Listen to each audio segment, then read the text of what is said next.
I know summer should be fun, but should summer be old and wrinkly? I feel attacked by this party. This is not fun. Summer should be fun. Minna, not fun. There were some questionable, I'm just going to say the entire season, like some of these party themes were a little questionable. Hello, everyone. This is But I'll Take a Pinot Grigio Summer House Edition. We are in the Summer House. We are jamming through the entire season. This is episodes 9 through 15 of season 10.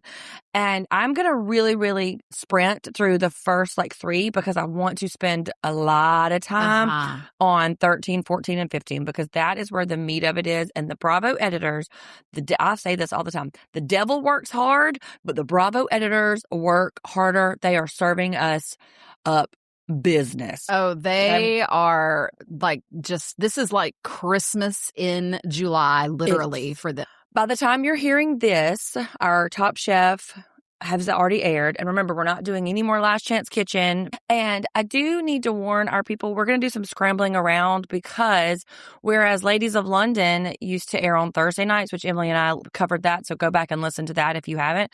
In the City and Summer House airs on Tuesday night. So our episodes are going to start dropping right after they air. And so I'm going to redo the schedule, but for now, go and always look at Take a Pinot Pod on Instagram, YouTube, and TikTok to see the schedule. This week, we only did Summer House, but next week, it's Summer House finale and In the City premiere. And then for the next 3 weeks, it's going to be In the City and then the reunion.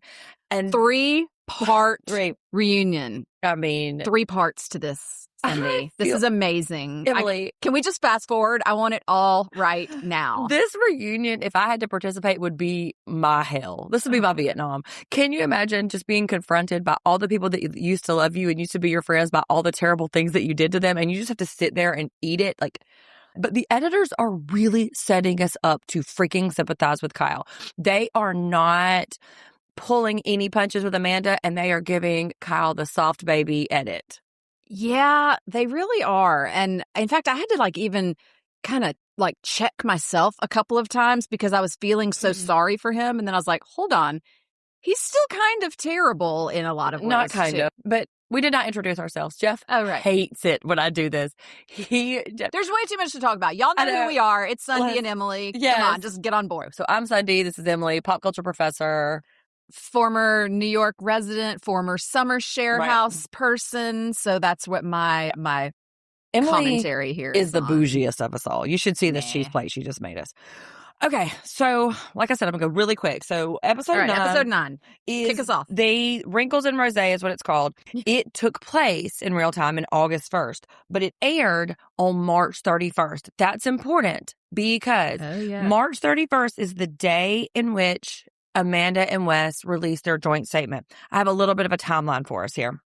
So the week before this aired, there was a lot of rumors. There were pics that were leaked of Amanda at Wes' house. There was a lot of just chatter online, and people were speculating. Pics of her in her, his sweatshirt and stuff like that, right? Yes. And then even though they had gone back, they had been on many press tours saying, oh, we're just friends, really emphasizing the just friends of it in the few weeks before.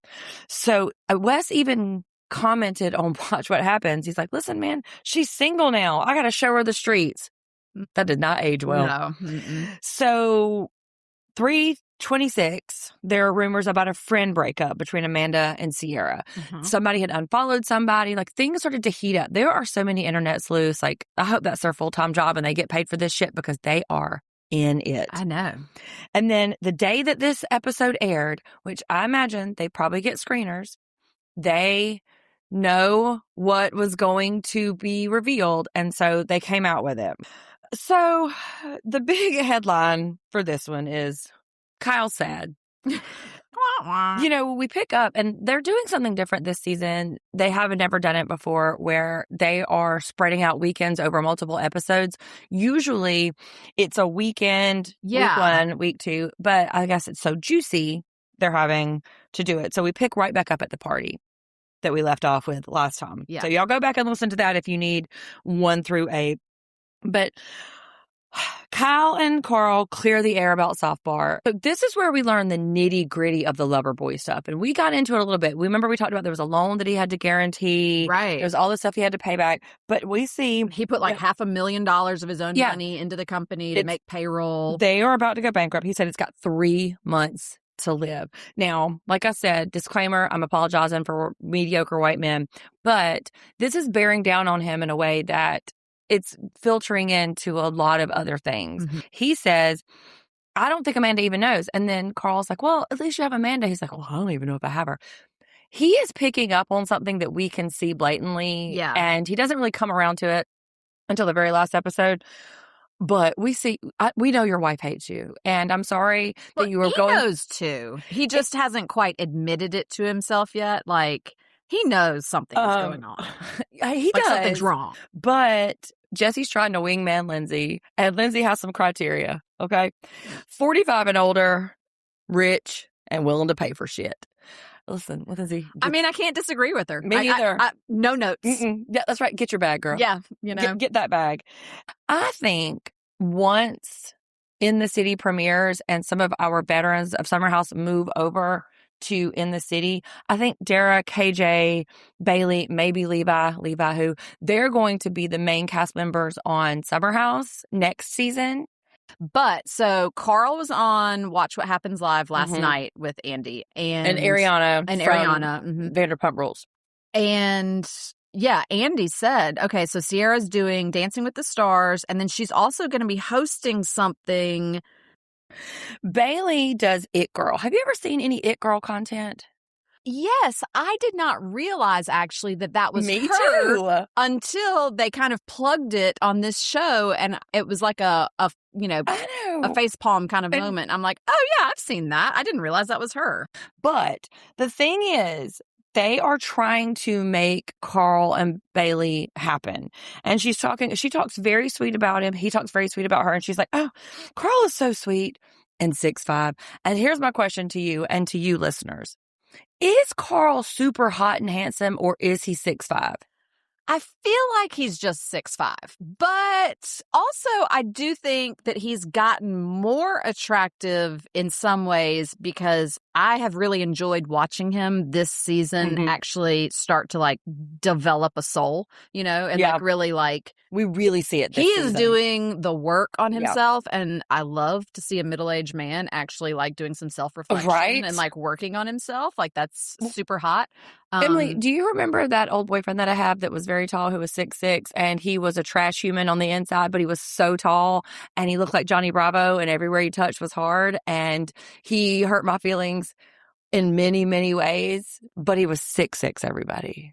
I mean, he was very attractive. Yes, but he was on top of being 6'6", but he was he was a real trash. Yeah, he was real soulless. Yeah, yes. So, I don't know. I'm rooting for it. I feel like it might be a cock tease from Bravo production, but remains to be seen. Okay, circle back real quick. Okay. Sierra is joining the Love Island USA universe as the co-host of the Peacock companion series After Sun. Oh, yeah, that's like the... Yeah, premiering June 2nd. I know exactly what according After Sun to the interweb, that's what... Well, I don't usually watch After Sun, but I'll be watching the shit out of it. And she is also confirmed to compete on season 35 of Dancing with the Stars. Did you watch Love Island? And is expected to return for Summer House season 11. Really? That is new news. Man, I've really been out of it. I've been out of it. Everything is coming up, Sierra. I love it. So now that Kyle has sort of like disclosed his financial stuff, the rumors are making it all the way through. Sierra's telling Lindsay, and it's just like trickling out, and everybody, just like we had this conversation last one, does Amanda know? There's no prenup. And because neither one of them had any real money when they got together. And I mean, it kind of sounds like neither of them has any real money now either. Well, like he's on the hook still for a couple mil. Right. Which also means Amanda's on the hook. Right. And that's really what's worse than everybody thought, too, because Amanda, like her or lump her, she don't have a real job. She's done some things. She'd had a swimwear line. I think she had... That got canceled. Right. I think she had a hand in Flower Boy, which is the non-alcoholic THC drink. Right. Ben is distracted by Sabrina, which I assume that they're going to come back for season 11 of Summer House because they spent a lot of time with there. And West has to pull Kyle for a chat. And you know a conversation is about to go real left when you say, hey. Can we talk for a minute? And do you remember last night? Do you remember what happened last night? Mm-hmm. I would like the earth to open up and swallow me into it if anybody ever starts a conversation. It's like, hey, Cindy, do you remember what happened last night? No, I don't. I'm so sorry. I have to change my name and move away. I have amnesia. Goodbye. Yeah, I don't think Brutal. Anything good usually comes after, do you remember what happened last night? And Kyle uses this language and Amanda uses it, saying they're having to compartmentalize. He uses it here and Amanda uses it later. But West is riding real hard for Amanda right here. You're being super unnecessary. You shouldn't talk to her. This is after he was screaming, fuck you. All of this. It's really unnecessary. And Kyle apologizes to West. Guess who he doesn't apologize to? Emily. Yeah. Kyle, like, we really need to work on, like, what an apology sounds like. Yeah. And who you're supposed to actually apologize to. Okay. Definitely not defending Amanda, because we all know she's garbage. But, Kyle, come on, man. You got to figure out, who actually deserves the apologies. Because I feel like he's apologizing to the wrong people. And Kyle cannot regulate his anger. Yes. And in his normal neutral state, he is one person. And then when he gets spun up, he is a different person. And I think alcohol has probably something to do with that. Absolutely. But at the crux of it, and he says this many times throughout these whole episodes, he feels left out. He feels abandoned. He feels deserted by his wife. Rejection fuels sadness and sadness fuels anger. So that's what's happening. Sierra tells Amanda about Loverboy. Like it's new fucking news to this woman. Girl, who do you think paid for that fucking Cartier watch? Like, what are you doing? That he just put that on his credit card. All right. He did not have the money to buy that $10,000 watch, which dumb. Don't do things like that, Yes. But he took out a loan and did not ask her about it. But to her credit, in her confessional, she says, listen, Kyle's a businessman. He's had many, many endeavors. He's an entrepreneur. Why would he need my permission or my input on this? Well, I don't know about the larger picture, but it would seem like he would need her input if he is guaranteeing something with his personal wealth. Amanda, you need to clock in, babe. Like, I know that it's easy to let your spouse take over stuff, but you need to understand what you're signing and what you're co-signing. And it depends too. I mean, does he have any personal wealth to guarantee this loan? Or I don't is this know. Just based off of, investors and potential sales and whatnot? Well, that's the thing. I don't feel like we got enough details to really make a judgment on that. However, I would say if you are Amanda and you are married to someone who is an entrepreneur, you might need to be a little bit more clocked in just to what's going on. Okay, according to Google. What site is it? Don't just say Google like my students. Don't just cite Google. This is just literally Google. I mean, it's like the Google AI. Okay, give it. And it says Yahoo plus 3 others. So I guess this is Emily, sources. Google's on air. Summer House cast members reportedly earn $10,000 to $20,000 per episode. Huh. Kyle, like I said, at the root of it, please give your husband some attention.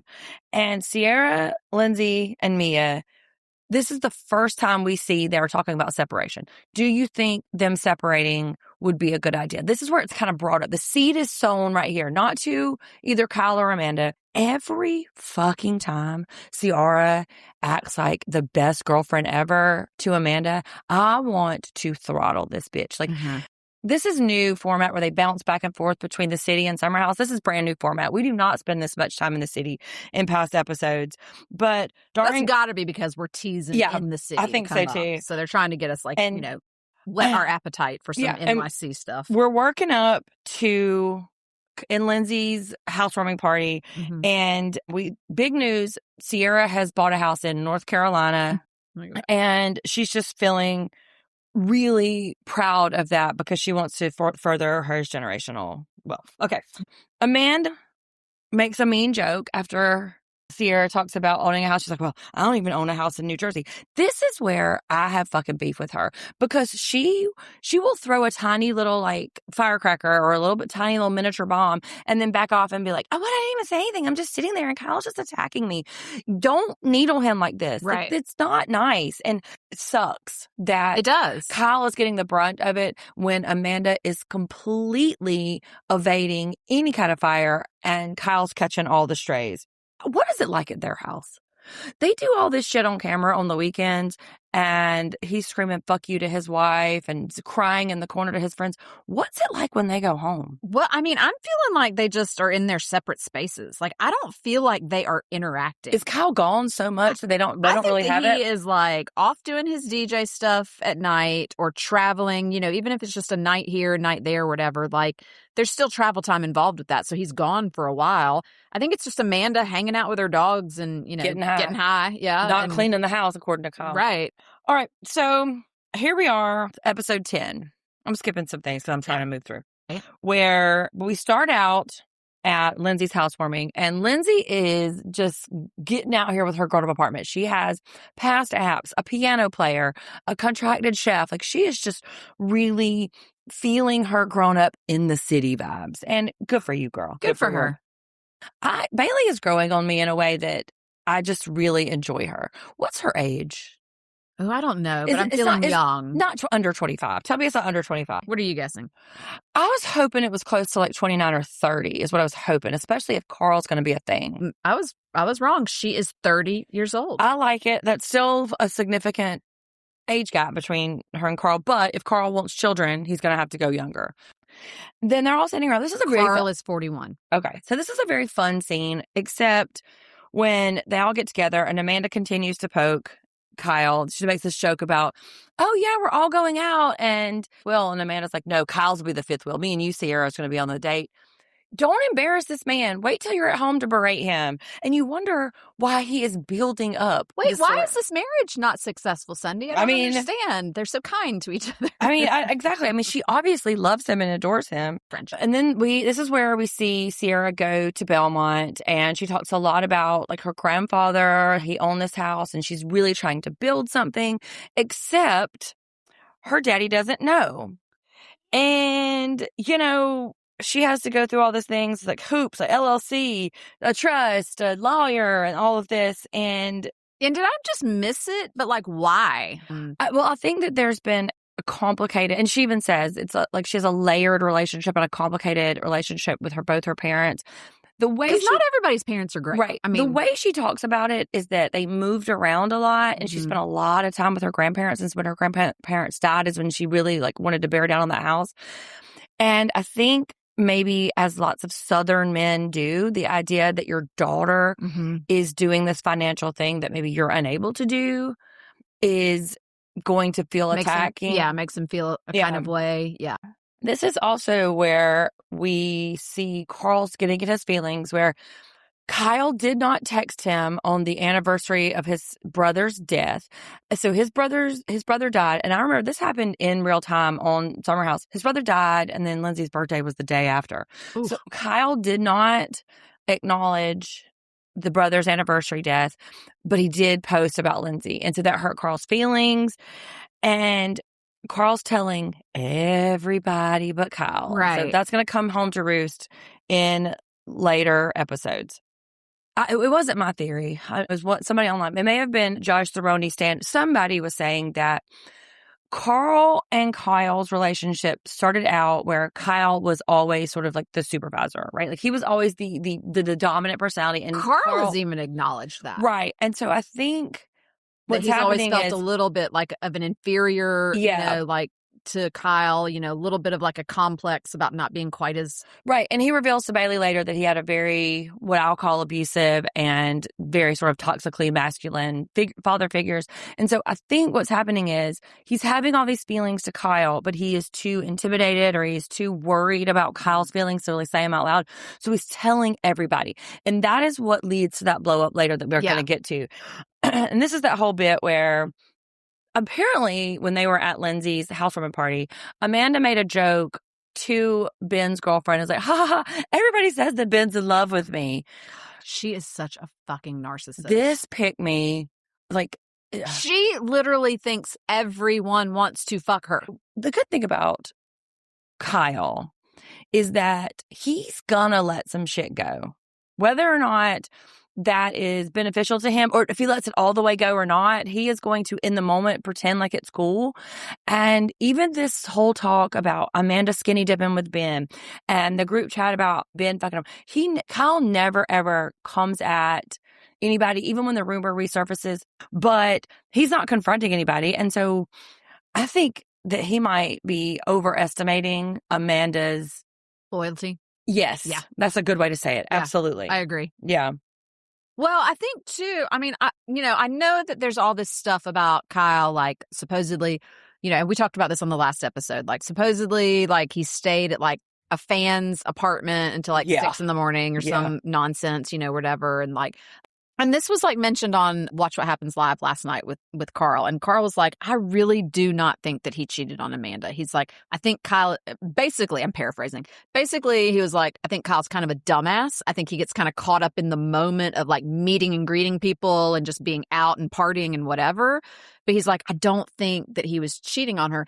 And that would actually kind of track with the amount of trust that he places in Amanda, because he's thinking, a good point, like, well, I mean, I'm out here DJing and partying and whatnot, but I'm not crossing whatever his line is. I also think it really kind of boils down to like what you consider cheating. I feel like he might be a makeout slut a little bit. Or, and then also, too, he blames a lot on being, like, blackout drunk. And this is an earlier... Don't you feel like there would be some pictures? I mean, in this day and age, I feel like we would have some photos if he was a makeout Well, slut. Amanda's getting DMs. I could definitely see him. Yeah, and fairly alcoholic in that way. Very. I shouldn't say alcoholic, but very dependent on alcohol to get him through a situation and all that. So... I mean, would I be mad if my fucking partner spent the night at a fan's house? Absolutely. Yeah. Would I be as passive as Amanda is about it? Absolutely not. Right. Like, this man would not be getting away with shit. We're on to episode 11 now. Viva Los Hamptons. So this episode aired April 17th, which is a couple of weeks after. So there's all the chatter that's been online. And I love it. I'm here for it. Keep doing it. And a lot of what's informing our opinions is coming from that research. Like, Wes only sits on people that he likes.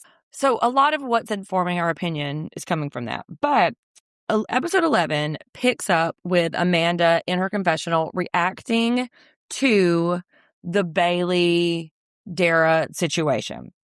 And she's like, what is happening? This woman just showed up and they think they're in love. I should just be saying yay. So he's been so single all summer. How dare you, sir? I'm married. Amanda is crazy. Yeah. There's a group chat about how he wanted to fuck me. And could I play into it? Yeah. But I mean, who doesn't like attention? Do not turn this around on me. That is a wild take, ma'am. And remember, the whole while, she is looking at Ben and saying, I am so sorry. I did not mean to do anything. And then she'll talk to Sabrina in the next couple of scenes.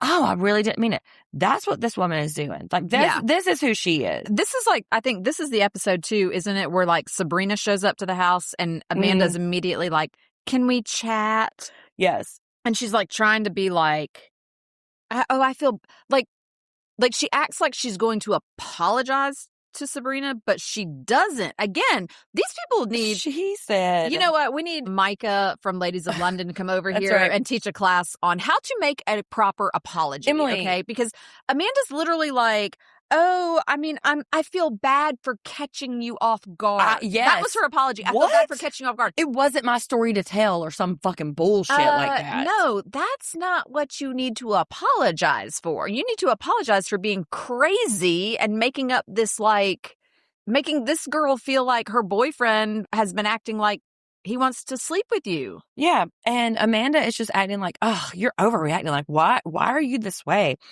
And you know what? We never get any Kyle input on it. He doesn't say one freaking word about it. But Kyle is, meanwhile, very optimistic about Amanda agreeing to go to couples therapy. Yes. Mm-hmm. Yeah. This is what softens me to Kyle. Does he have anger problems? Yes. Is he a child who throws a tantrum? Absolutely. Yes. Could he be a dangerous situation? Probably. But The way in which he can be soft and be vulnerable and is just so optimistic and hopeful about what is happening. And like we're seeing her confessionals. We're seeing her talk to her other friends. And meanwhile, he's just like, oh, yay. I feel like actually like bad for Kyle in the whole, I mean, for many reasons. And again, Kyle, you're kind of a little bit trash in some ways, but yeah, but I feel very bad for him that he is not seeing some of this stuff until like it comes out in this show. Yeah. And like, I hope that it doesn't, because you're right. He can be soft. He can be open. I hope that this whole experience doesn't like jade him to being like, you know, closed off in the future. And to his credit, he has not really come out and said nasty things about either one of them. Yeah, since this happened. I mean, I think he commented on some post that was kind of like passive aggressive. But even after all this broke, there were pictures taken of him and Amanda outside, like exchanging their dogs, like doing a custody pass off. Right. And he has never said anything. He did sort of frame it that Amanda is this fragile flower, white lady, whatever, and that we should stop coming after her. And so even now, he's protecting her. Sierra likes her, so I trust Sierra. And she's on a journey to be less rigid, which every time that she says this kind of stuff, because of the dramatic irony of the audience, I'm like, oh my God. And she wants to be more vulnerable and she wants to work on being more fucking. I'm like, don't do it, girl. Don't do it. Mm-mm. Stay locked up. This white man is going to embarrass you. One. Yeah. Mm-mm. This is where Amanda pulls Sabrina and talks about she feels bad. That's not an apology. It's not. Yeah. And that's not what you need to be apologizing for, Amanda, but whatever. And we also get, when we go outside, everybody's all poolside in this conversation where Bailey and Carl are talking about drinking. Mm-hmm. And he talks about how if he had a bottle of rosé and a line of cocaine, he'd be able to tell Kyle everything. And I was like, relatable. Because, he said that Kyle walked up and had the glass and he could smell it, and which I've said I've never been sober, but I'm just saying I've never been on a sober journey. And so I don't know what that feels like, but I feel like to be able to interact with these motherfuckers sober, that's impressive. It man. really is. I mean, just watching the show, I feel like I need to toss back a glass of wine or two. Like, I mean, good God. It is. And really, he just wants a mutual effort from Kyle, except he has not said one word to Kyle. And Kyle is so receptive to him. Like, we'll talk about it later, but Kyle is just really interested in being cool with people. And really, Kyle really just needs to be loved. Maybe Kyle wasn't breastfed long enough, but he just really needs to be loved and people to kind of, because he mentions earlier about how Carl never invites him to anything. And whatever, he does. I think Kyle just isn't great at like clocking other people's needs, like, because his are so apparent, his are so emergent. Yeah, I think he just expects everyone to kind of be super obvious about things. Yeah. And if they don't just say, like, I think Kyle is probably a great, like, boyfriend, partner, friend, whatever, for somebody who can go, hey, here's how you can support me, and is willing to give him a list. I think that's a good point. He is a check the list kind of a dude. Like, and he needs clear direction, clear instruction. But as far as just like having the emotional intelligence to pick up on cues and signals and like really like kind of dive deep and make inferences about like, okay, what can I do to like be supportive or be like the right person for this, because he throws a tantrum when he doesn't get his way. Right. And that is really indicative of a person who cannot regulate their emotions and needs someone else to kind of be reflecting his emotions back to him and be like, hey man, you're being crazy. Like what we see happen with Carl later. But this is that fucking scene where Amanda, Sierra, and Mia are sitting around and Amanda's crying. She's like, oh, I'm just so stupid. And I just feel so icky. And everybody just makes me, I'm just so worried about everybody not liking me. And I just don't know if I'm lovable. And then Sierra and Mia gather around her. You're magic. And whatever Kyle has is because of you. And everybody's crying. And knowing what we know about what she did to this freaking woman, you are accepting this love. Ma'am, you don't deserve this woman's love. She is a terrible person. I'm sorry. I think so. I think she is just a truly terrible person. Like, I think Wes how is too. you can sit there. Yeah, exactly. And like, how you can sit there and just really accept all of this, like, and not even just accept it. Like, she is seeking out. Yeah. She needs them to tell her constantly, like, how wonderful she is, how amazing she is and stuff.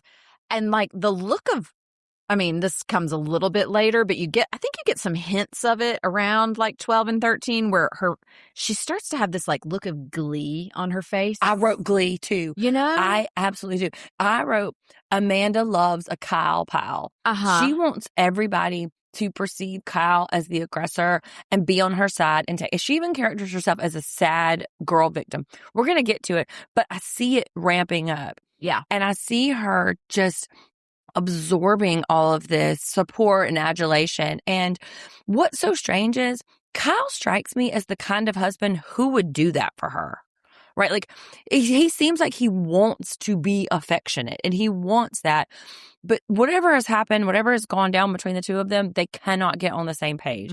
And meanwhile, she's over here horny for West the whole time. That's probably why she's not. I think that's the whole problem. I think that she's like horny for everybody. I think she was horny for Ben when the fact that she keeps bringing up the skinny dipping. I do think she's horny for Ben. I think she's a very pick-me in that. I think that she just likes the attention. Oh, I agree. I think she's just someone who wants to feel wanted by everyone. And so marriage is just not really like working out for her because she's having, that's not just someone, worshiping you situation. Like that's like two people are having to work on it. I mean, Kyle's exacerbating it by being gone so much. Right. And so that is like her worst nightmare, feeds into her insecurities because he is gone so much and she is getting all these DMs about rumors. And so whether or not Kyle is trustworthy or not, to Amanda, he is not serving her for what it is. And also too, I don't know if Amanda has a skill set of communication or emotional connectiveness because if you'll notice, anytime she gets any kind of affirmation from West or Sierra or Mia, it's always receiving. Like she's not a real reciprocator in that way. And I don't know if she has that in her. Yeah, she's definitely never initiating, like, to tell somebody, like, how she appreciates them or how they're wonderful or whatever. Like, she might mimic it back to people sometimes, like, when they're like telling a sociopath? her. Yeah, exactly. Good call.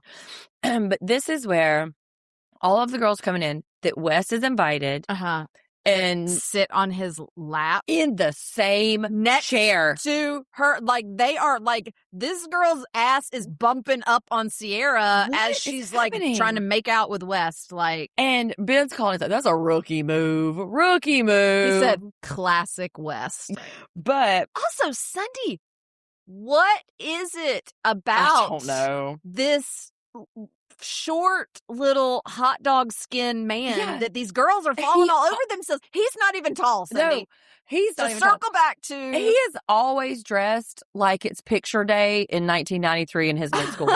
He is not doing anything. He's got all these like weird like classic structure shirts that are too big for him, and it's like picture day, and he's like, oh, he's always sweaty. Yes, he always to me looks like he needs another shower. Like, even right after he's taken a shower, supposedly. Yes. To me, I'm like, but did you bathe? Like, I feel like he's like one of my teenage sons. Like, but did you bathe? Did you really wash like, did you use the soap? Yeah. Like, go. Did you use hot water? Go get yourself clean, And Sierra's feeling awkward, obviously. And in her confessional, she says, I would never do that to him. And I was like, bitch, you should. You could be pulling so much class A, like, prime situation, and you are sweating this fucking like crumbled up baked potato. I mean, no. Sierra should have had a fucking threesome with 2 tins in front of him. I bet she could call Idris Elba up right now and be like, hey, do you want to fuck me with Michael B. Jordan? Like, yeah, hell yeah, let's do an Eiffel Tower. That's what I'm talking about. That's what I'm talking about. Gorgeous. Like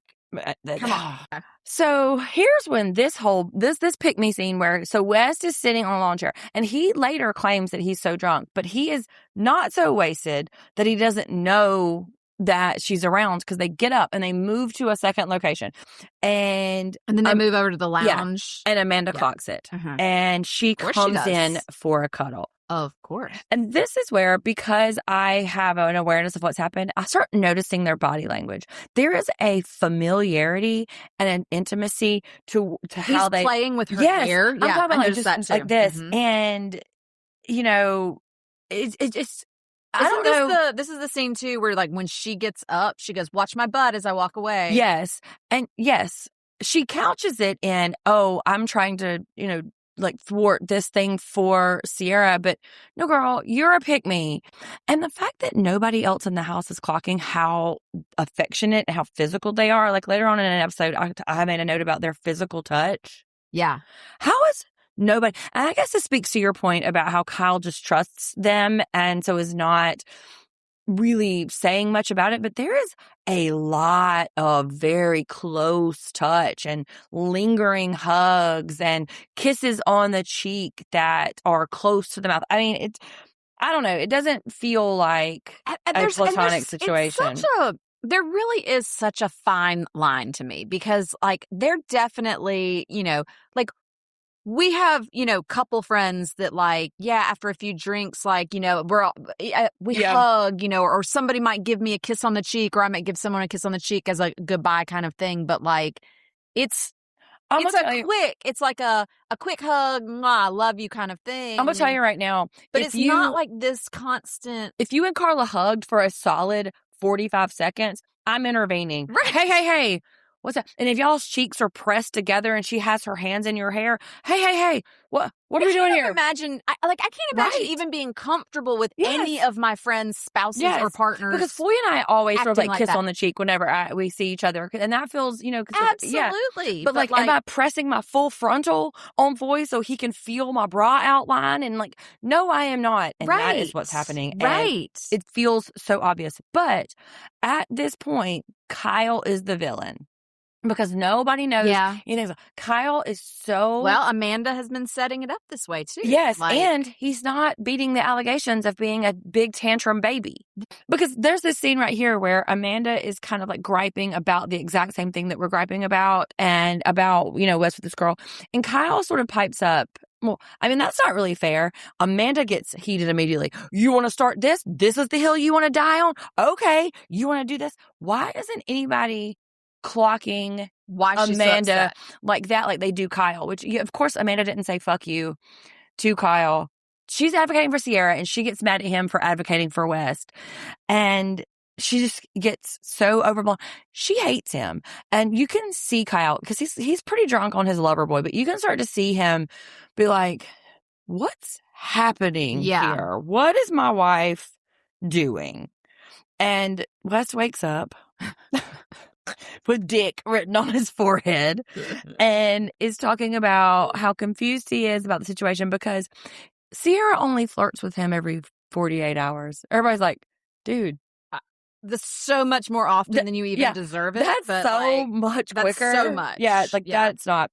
Meanwhile, though, Sierra's upstairs crying in her beautiful bandana, and her girlfriends are around her telling her what a fucking beautiful queen she is and that West is whatever. And West does this thing. I am starting to pick up on that he doesn't really want something with her because he'll say things he absolutely does not. Yeah, and he'll say things like, oh, well, I mean, I spent 2 years not knowing how to act or 2 years how to do this. He is a reluctant participant in this dynamic that everybody else wants. And I think maybe at this point, Sierra still wants it a little bit. Absolutely. Yeah. And it ends with her sitting on the bed crying to Amanda and Mia. Also, too, does KJ's voice match his face? No. It does not, right? Mm-hmm. Like, it doesn't. His face seems like his going to sound like something completely different. Yeah. But he is a sweet baby, and I won't have any KJ hate on this podcast. This is a KJ Stan podcast and a Amanda hater podcast. I love KJ, but I'm going to give him a little hate for that. Like, and remember, come on, just step up, all right? Like, either just be in it or not. She's older than him, too, which is kind of a red flag in that situation, too, because, well, a woman in her 30s is in a different moment than a man in his late 20s. Well, that's period. true. Here. So here we are, episode 12. We leave off with Sierra crying in her bed, and we pick over up that hot dog skin. Yeah,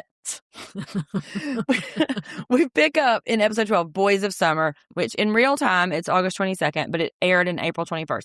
The internet is still on fire with the rumors. And so every episode is scrutinized. Bravo is already recutting all these episodes to highlight this relationship. And so Sierra is upstairs crying, and her main beef is she doesn't feel seen. Amanda sees her. I see you. I see you. I love you. I think that you're amazing. This crawls all over me because are you and Wes already having an emotional affair? Are you already seeing that he might be the man you want to fuck? Here's my take on it now that I've watched most of the season, I feel like Amanda is like a little kid who doesn't want a toy until someone else wants it. That's a really good point.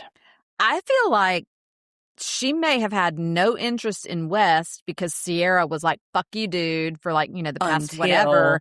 And then now that Sierra's sort of like catching the feels again and they're getting back to it, because Amanda being such a pick-me and just needing the attention and needing to feel like somebody is always wanting her. Yeah.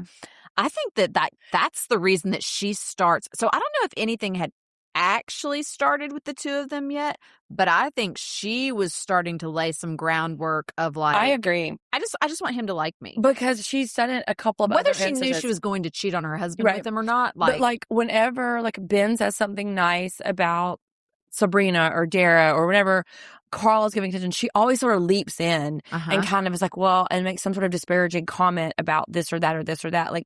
Or tries to turn it back to her. Yes. But you want to fuck me, Ben. But everybody wants to fuck me. Yes. That kind of. That is a really good read because she wasn't breastfed long enough either. They all go out that night, and Dara comes back to report to Sierra that Wes was only talking about Sierra. He was really regretful. Oh my God. Obliterated. Yeah. And then only talking about Sierra. Yeah, which that's not helpful. And also, here's my note that I wrote on this episode. West equals fat and sweaty all the time. I mean, I'll co-sign sweaty because this man is just he needs to get his thyroid checked. He is going through it. I mean, as someone who is actively having hot flashes, I get it. But dude, what's going on, man? You're in your 30s and you are actively is he not? It's the cocaine. Emily, it's the cocaine. That's true. I do keep forgetting that they are all. Yes, it is the cocaine because they have to shower all the time. That's right. And we get this little moment where Sierra's like, listen, I'm really conflicted. I want to be mad at him, but I want to be buds, but not buds. Buds feels too platonic and I don't want to be bamboozled. So Sierra is harboring this thing. She is leaving space for them to be in some kind of thing. And Wes feels bad. And this is where the idea of progress gets introduced. If one motherfucker says progress, everyone, it's slow progress. We were making progress. Well, you were making progress, but you're on probation. That's not how relationships or even friendships work.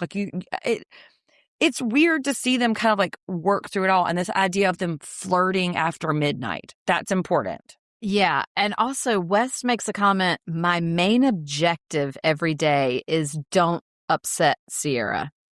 All right, sir. Okay. That is not the objective. No.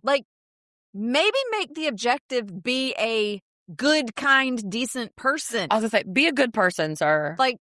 Not God, I don't know. Oh, he's just the worst. He's just the worst. And I just don't even understand why we are spending so much time why is anyone giving him more than a cursory glance? I just don't even understand. He comes to Sierra's room and she is not having that shit. No matter what she said in her confessional, whatever confliction she's feeling, she's like, absolutely not. She's like, listen, I don't want it. No, thank you. I want to be friends, but no, I don't want to be friends at all. And he says, I know that you are okay with the awkwardness, but I'm not. And she's like, no, I'm good. Yeah. I'm all set. So this to me was this bothered me so much because he comes to her and he tries to make this sort of half-assed apology for being a shitty friend, I think is something that he says. It's so murky. And she's just I just think it's best if we're just not friends, good for whatever. Her. But then he, as certain men do, makes it all about himself and his discomfort all the time. So, and he's like he's basically making his discomfort her problem. Yes. Like she's like, nah, I'm good. Not we the just first don't time. need to be friends. Not the last time. And he continues to be like, but this just makes me sad. This makes me uncomfortable. This makes me feel awkward. I don't like the awkwardness. I can't stand it. Fuck you, man. Yeah. Fuck That's you. right. I don't care what you like. Yeah. You know, you have run around and been like, she actually opened up to him, tried to give him a chance and give him her heart, and he just stomped all over it multiple times previously. So, no, fuck you. We don't get to be friends. Look, yeah, and I really like how she stole him. I know that she's trying to work on her vulnerability, but in this moment, she did the right thing, right? And the very next scene is her taking Mia and her brother to the medium, and she is a puddle of emotion and just... I cried in this because, listen, my mom died in 2018. I want it. I want a medium. I want my mom to criticize what I'm wearing from the beyond. I want my mom to tell me I should need to lose 10 pounds to this day. I want it. Like tears. Sunday is real woo-woo. Yeah. Like she has like a regular like appointment with like a tarot card. I do indeed. Shout out Danielle. Cut to West's dog event. Okay. Shut up. Just adopt the dog or don't. Like stop it. I don't want to see. But Kyle and Amanda come. And I thought it was fun that Kyle orders a Guinness. That's what Carla drinks. Carla only drinks Guinness. I thought it was cute. And another really long, lingering, pressed hug while Kyle is at the bar. Yeah. And she's like, you've been such a good friend to me. And I just really want to be a good friend to you and Sierra. And she's like advocating for Sierra, but in a way that doesn't ring true. Right? Like there's something tinged in this conversation that makes me uncomfortable. Like, yeah. And this is another reason that he can never commit to anything. He's like, well, I mean, I don't even know what I just jeopardized. How about just another human's feelings? Right, exactly. Like, you don't have to like sort out what's serving you. You just hurt this woman's feelings. And, he's just so blasé. The more I think about it, I feel like West and Amanda might deserve each other. Like, it's definitely not going to work out long term. I think it's already fallen apart. But, like, they deserve each other because they both are pick-me's. Yes. What's the male equivalent of a pick-me? Is that not a pick-me? Oh, wait, I don't know. Maybe. I don't know. Let's take a quick break right here, and we'll be back in just a few minutes. Okay, so we are on the way to the beach, and Mia's boyfriend, Scott, is there. And you guys, big news flash. Amanda is not coming this weekend. She's not coming this weekend. She's not coming.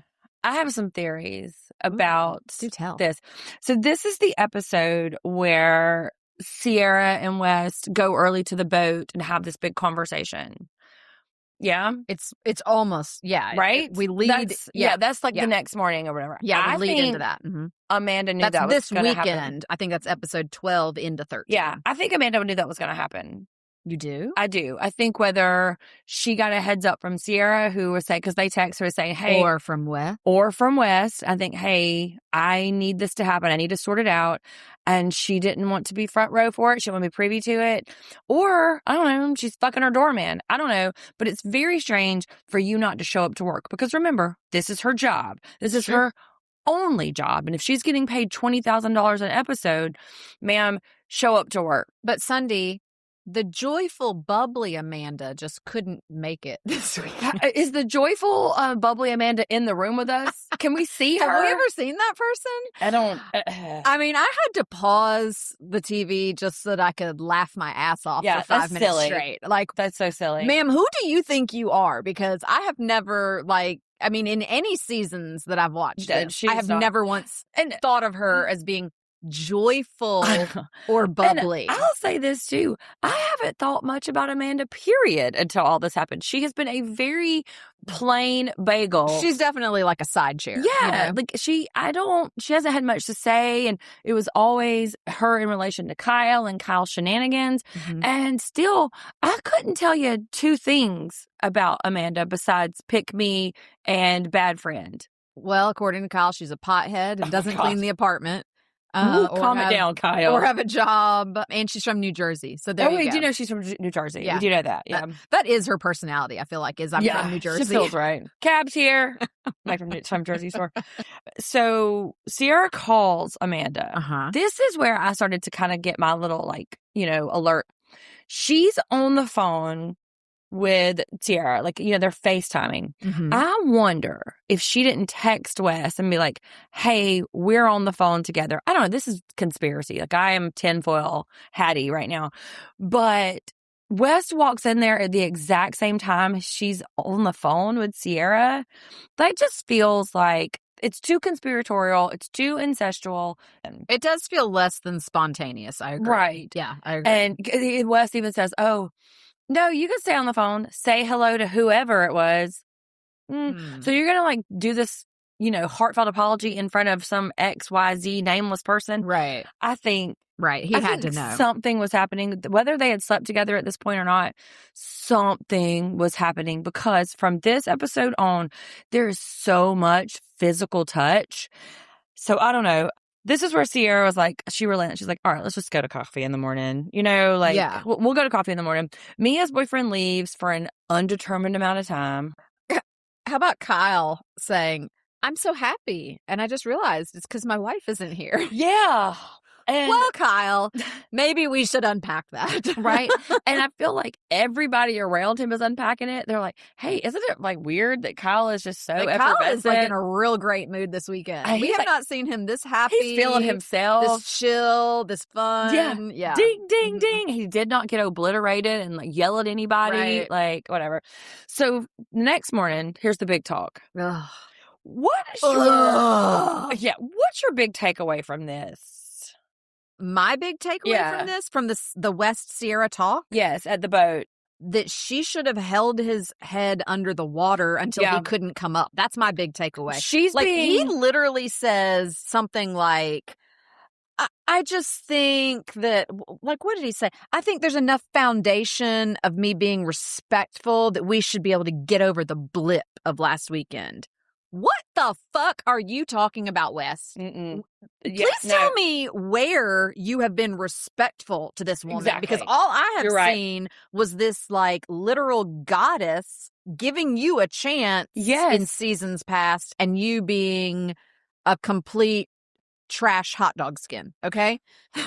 What got me is, when everybody's coming at me online and just really berating me for it, it's natural for me to blame the person it's about. That's not natural. That's not natural. That is not natural. No. Especially when Sierra is getting Ku Klux Klan death threats and them calling her the N-word with the hard R and going all of this racist shit. And you're getting some dummies on the internet talking about your mustache.